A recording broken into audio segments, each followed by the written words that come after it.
Chapitre 35. À nouveau, j'étais dans une salle d'attente. C'est donc ça, être malade. Attendre. On attendait. On attendait toujours et encore.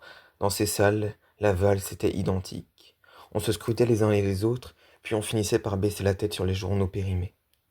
N'était-il pas injuste que les malades doivent subir cette double peine d'être à la fois malades et coupés de l'actualité? Je faisais toujours semblant d'en feuilleter un pour me donner une contenance, sans même me rendre compte que je devais avoir l'air ridicule avec ce numéro de glamour. Je tournais les pages et mon esprit voyageait, je ne sais où. La journée commençait à me sembler longue, avec cette succession épuisante de sensations. J'étais passé par tant de phases contradictoires qu'il m'arrivait de ne pas très bien savoir ce que je faisais là. Mon manque de lucidité ne m'avait d'ailleurs pas permis de remarquer que 3 autres personnes attendaient. Comment c'était-il possible? J'espérais que ce médecin n'était pas du genre à pratiquer le surbooking à la manière des compagnies aériennes. La séance durait au minimum 30 minutes par patient. Je n'allais quand même pas attendre 2 heures. Si tel était le cas, je préférais rentrer chez moi, prendre un bain et tenter de dormir. Il me fallut quelques minutes pour comprendre qu'il s'agissait d'un cabinet collectif. Mon ostéopathe arrivait finalement assez rapidement. Extrêmement souriant, il ressemblait davantage à un avocat ou à un excité du monde de la finance, et il n'avait pas du tout le visage d'un homme qui utilise ses mains. Vous venez de la part d'Edouard, c'est ça? Oui, c'est mon dentiste, un très bon dentiste. Je trouve toujours étrange d'imaginer un médecin aller chez un autre médecin. C'est tellement incongru, un ostéopathe chez un dentiste. Après tout, il a le droit lui aussi d'avoir des problèmes de dents. Je me laissais aller à de hasardeuses digressions dans le seul but de contourner l'essentiel. Mais voilà, on y arrivait, et il me fallait encore parler de mon dos. Heureusement, l'accueil du praticien était particulièrement affable. Je devais être son 20e client de la journée, et pourtant, il m'a souri avec une fraîcheur du matin. Il devait profondément aimer son métier, ça se voyait à tous les détails de son bureau. Par exemple, le cadre dans lequel reposait son diplôme. On sentait qu'il l'avait cherché longtemps, qu'il ne venait pas de chez Ikea. C'était le genre d'homme que j'imaginais facilement dire à sa femme: Ne t'inquiète pas, chérie, je prends la situation en main. Il devait aimer prononcer ces mots-là. On pouvait incontestablement compter sur lui. Elle lui préparait sûrement le soir des blanquettes de veau à n'en plus finir. Ça mijotait tout le temps dans sa cuisine. Après le dîner, il soufflait sur son canapé. Quelle longue journée! Alors elle lui massait les cuisses comme une invitation à l'érotisme. Sa vie parfaite m'exaspérait. C'était presque humiliant de progresser à moitié tordu sous le regard de cet homme heureux et debout comme un siècle. Racontez-moi tout. J'ai très mal au dos depuis plusieurs jours. Ça vous arrive fréquemment? Pour ainsi dire, jamais.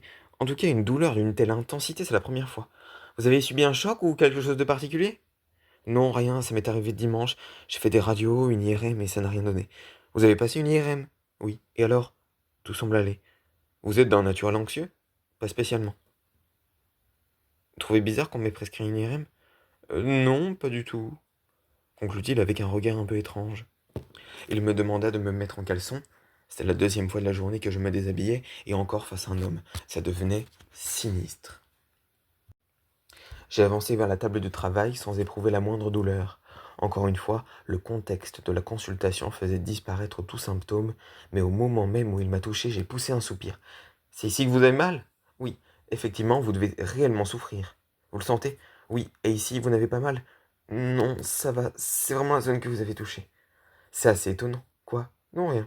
Mais si, vous avez dit que c'était étonnant. C'est plutôt une zone protégée. Je vois rarement des points de tension aussi forts sur cette partie du dos. Vous êtes certain de ne pas avoir fait un faux mouvement? J'étais assis quand la douleur s'est manifestée. Oui, mais les jours précédents. Parfois, il arrive qu'une douleur soit liée à une action antérieure. On peut ressentir le choc plusieurs jours après. Je suis certain, je n'ai rien soulevé, je n'ai pas fait de sport, il ne s'est rien passé de particulier. Réfléchissez bien. Hmm, non, vraiment, je ne vois rien. Bon, on va voir tout ça. Contrairement à ce que j'avais ressenti en entrant, cet homme n'était pas rassurant.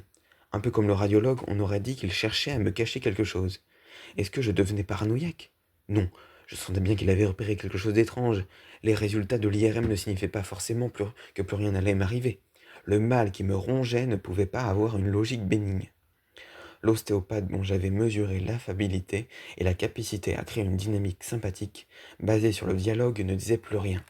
Il me palpait sans le moindre régularité, par à-coups dispersés, à la façon d'un homme perdu dans une forêt qui tente d'aller à droite puis à gauche avant de s'avouer vaincu par l'incertitude. Essayez de vous détendre, souffla-t-il. Mais je suis détendu.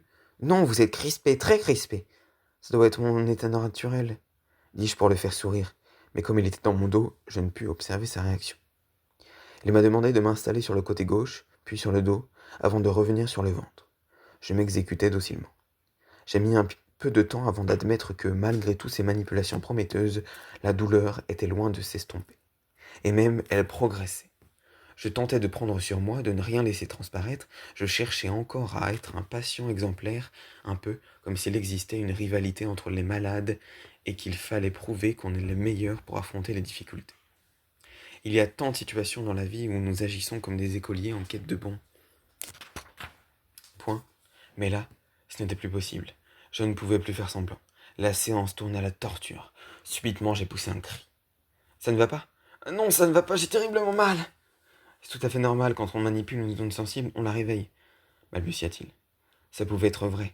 Il m'était déjà arrivé par la passé de souffrir en sortant de chez un ostéopathe. Mais là, il y avait un degré supplémentaire, une gradation dans le pire. J'avais l'impression que cet homme aggravait mon problème.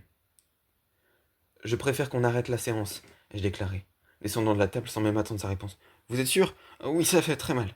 C'est normal, vous avez un nœud très impressionnant. Ce que j'ai fait, ça va vous soulager. Quand? Ai-je demandé assez sèchement en attrapant mes vêtements. Il ne répondit pas. La douleur m'avait rendu agressif, et peut-être fallait-il y ajouter une pointe de déception. En arrivant, j'avais beaucoup misé sur cet homme, mais il m'avait déçu. J'avais eu le sentiment qu'il avait tâté mon dos, sans trop savoir ce qu'il faisait à la recherche d'une solution miracle. D'ici une heure, vous vous sentirez mieux. Vous devez vraiment vous reposer et éviter les contrariétés, tentez-les. Ça va être dur. Vous avez un point de tension qui est assez difficile à dénouer. Oui, j'ai vu ça. Qu'est-ce que je dois faire alors? Vous reposer. Et si vous pouvez repasser dans 2 ou 3 jours, j'essayerai d'apaiser la douleur, si elle persiste. Il n'était pas question que je revoie cet homme. J'avais eu trop mal. Je suis parti précipitamment comme un voleur. Je ne savais plus que faire pour aller mieux. Les pistes de solutions s'amenuisaient. Je n'allais tout de même pas passer ma vie dans cet état. Dehors, il faisait déjà nuit. J'ai pris un taxi pour rentrer. J'ai ouvert la fenêtre pour respirer l'air de la ville. On roulait et la douleur ne diminuait pas. À chaque feu rouge, je me disais « Il faut que je tienne bon !» Je devais tenir jusqu'à chez moi où je pouvais prendre des médicaments et ne plus bouger. Je ne savais pas encore ce ne serait pas possible. Chapitre 36. Intensité de la douleur. 9. État d'esprit haineux.